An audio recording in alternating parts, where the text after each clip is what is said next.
about in this chapter is connecting basically first semester, second semester here, first part of calculus, second part of calculus, maybe not first and second, but first and second for Calc 1 at least. So we're connecting these, finding the differential, the derivative, the rate of change, and then finding the integral, this area underneath the curve, and how do those two relate to each other. Okay, so that's the fundamental, bringing these branches together is the fundamental theorem of calculus. So what we're going to do is we're going to look at a function, f of t here, so it's in green. And we're going to say that the area underneath the curve, that's g of x. Okay, so if we're looking at just the area from our start at a to the end x, so from a to x, we're going to let that equal g of x. So that area underneath that curve is going to be g of x. And we have a few conditions on this. So some of the few conditions is our x, somewhere this x is between a and b. Okay, and we're going to go ahead and let this integral, right, from a to x be the area underneath the curve. And what we want is to figure out what's the link between these two. What's the link between differential calculus and integral calculus, or differential derivatives and the area underneath the curve, rate of change in area. Okay, so that's what we're trying to match up here. And so the first part of this formula is saying that, okay, you know, as long as our function is continuous, so we have continuous functions, there's some kind of stipulations in here, that we can go ahead and let g of x equal the integral, okay, and where a is or x is between a and b. So if that's the case, then we can go ahead and say that that it's differentiable. We can find the derivative along here, and that derivative of g, that derivative of the area, so the derivative of the area is equal to my function f of x. Okay, and so we're going to kind of unpack this in the next few slides and do some examples of how do these two relate to, how does the derivative and the function. So what this is saying, g prime of x equals f of x, is saying the area, the derivative of the area is equal to the function, this function. So this is equal to this function. Okay, so that means that the derivative at this x, is equal to this value right here, that it's equal to the function at x. Okay, so if we take the derivative, so the derivative of our area at x is equal to the function value at x. Okay, and so here's how we kind of unpack it, how you can visualize it as a graph. So if I have this graph f of t, I go up to 2, and this is 1, 2, 3, 4, 5. Okay, and down to -2. I can go ahead and look at this function and calculate the area of this function. So I'm going to let that area of the function be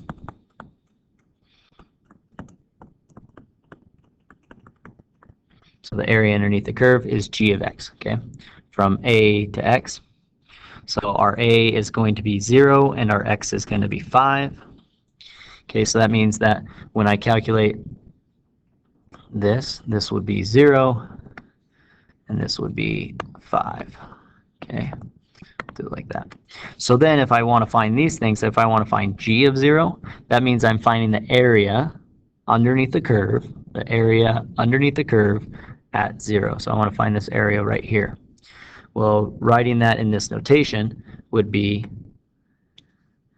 the integral from 0 to 0, right, of f of t. And we can see that clearly. It's just a single point right there, that's going to be equal to 0. So that equals 0. Okay, now g of 1 is this triangle right here. So this is 1, this is the height of 2, so this means this area in here is 1, right? So that area is 1. So g of 1 equals 1. And then, so right now, we have our x as 0. We had an area of 0. We had 1 for our x, and our area was 1. And now 2. 2 would be from all the way here. Let me use a different color. 2 all the way up. Well, that is the area from 1, which is 1, plus this area. Well, that's just a 2 by 1 rectangle, so that's just 2 plus 1, so that's 3. Okay, and then we can do 3 if we expand that, keep going all the way to here at 3. Well, this is almost a rectangle, so we can kind of estimate this. This is a 2, this is a 1, so it's a little bit more than 1, say about 1.3. Okay, and then so that is our from 0 to 2 plus 2 to 3, right? So that would be 3 plus 1.3, so that's 4.3. So at 3, we're at 4.3. And then if I extend it all the way to 4, that would be the area from 0 to 3 minus the area from 3 to 4. Well, this doesn't quite look similar, but it is similar. This is distance 1, this is the height of 2, because that's down at -2. So this is about -1.3. So that means we're just going to subtract that. So that means 4.3 minus 1.3 is going to get us back to 3. So at 4, we are at back to 3. Okay, and then 5, going all the way out to 5, would just be taking from 0 to 4, which is 3, and adding this area, which again is just another 1.3. So we're back to 4.3. So we have this at 5, we're at 4.3 again. And then we can go ahead and graph this. We can graph g of x. So at 0, we're at 0. At 1, we're at 1. At 2, we're at 3. At 3, we're at 4.3. Okay, and then we're back down to 3, and then we're down to at 5, we're at 1.7. So 1.7-ish. Okay, so then we want to kind of look at this and say, all right, well, where's the connection? Where's the connection? We saw in the first part of the fundamental theorem that the derivative of g of x, so that'd be the derivative of this thing, is equal to f of x. Okay, so we're kind of seeing where that connection is. So if we look at this function, we see, okay, well, we notice that this is going up until this point right here, and then it kind of flattens out, right, and it comes back down. So if we look at this f of t, we see that as g goes up, all the way up until 3, it stops going up, right? Well, that's the same as f of t above the x-axis. And then after that, our graph goes down, and we are below from 3 to 5. And then right here at 3, we have a slope of 0, and right here, we cross the x-axis. Where does that sound familiar? That going up, our graph is above the x-axis. Going down, it's below the x-axis. Where we ever have a hill or valley, we cross the x-axis. Where does that happen? So where's the connection between these two? How are these two connected? How are those two connected? So if you can't see it yet, that's okay. So somehow these are connected, has to relate with something of this, right? If you haven't thought about it yet, that's okay. I'll show you how this, I'll do kind of a little bit of a proof, not really a proof because it's kind of hard, but I'll go ahead and try a little bit of it anyways. And so here you go. This is part 2. Okay, so the first part is looking at from a to x of function f of t equal d dt. Okay, looking at that and saying that is equal to g of x, right? Okay, and if we have a continuous function on from a to b, right? So somewhere a or x is between a and b. Okay, and then the derivative of g, derivative of the area. So the rate of change of the area is equal to f of x. So I'm going to go ahead and try to prove this a little bit, not all the way. So we know g of x is this. We know g of x is this. And so that means, and x is between a and b. So if we add just a little bit, so here we have, this is our function f of t, this is our a, this is our x, this was our b. Okay, and if we add a little distance here, h, then this would be x plus h, right? And so we can use and separate this and do, if I take g of x plus h and I subtract g of x, that would be taking, right in an integral form, would be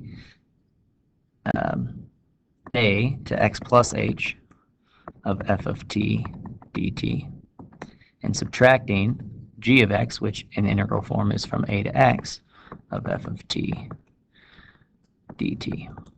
Well, I can separate this one. I can separate this one right here. Right? That would just be the integral from a to x plus the integral from x to x plus h. So I'm going to separate this one into the integral from a to x plus the integral from x to x plus h.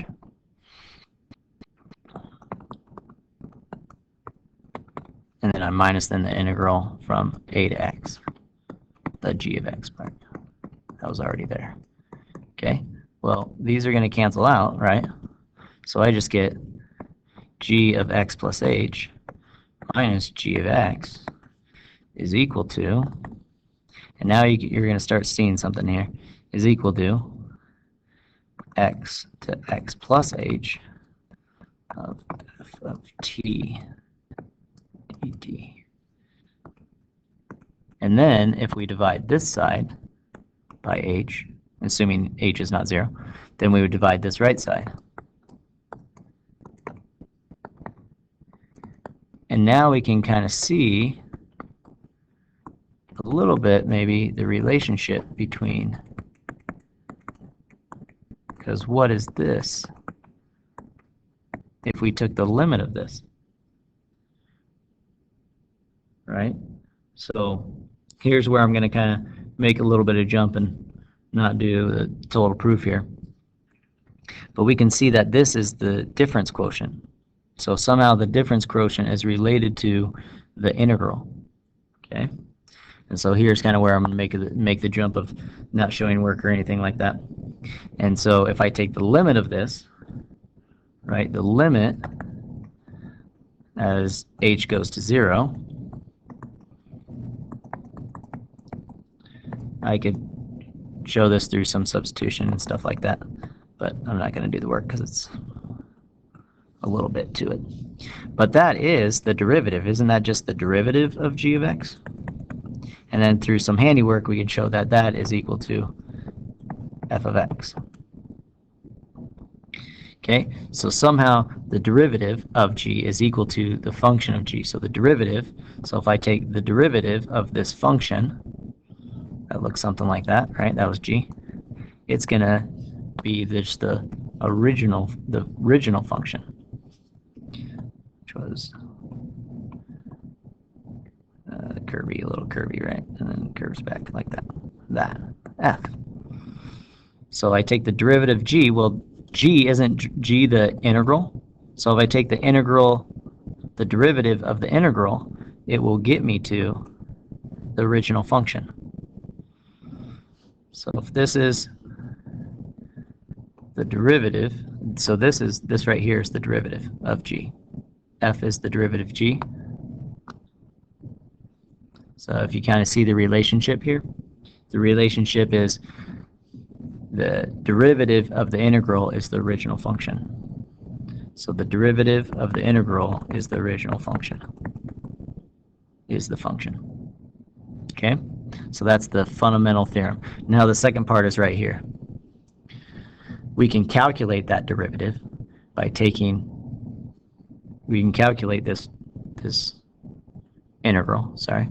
We can calculate this integral from a to b by taking this. It's capital F, which is the antiderivative.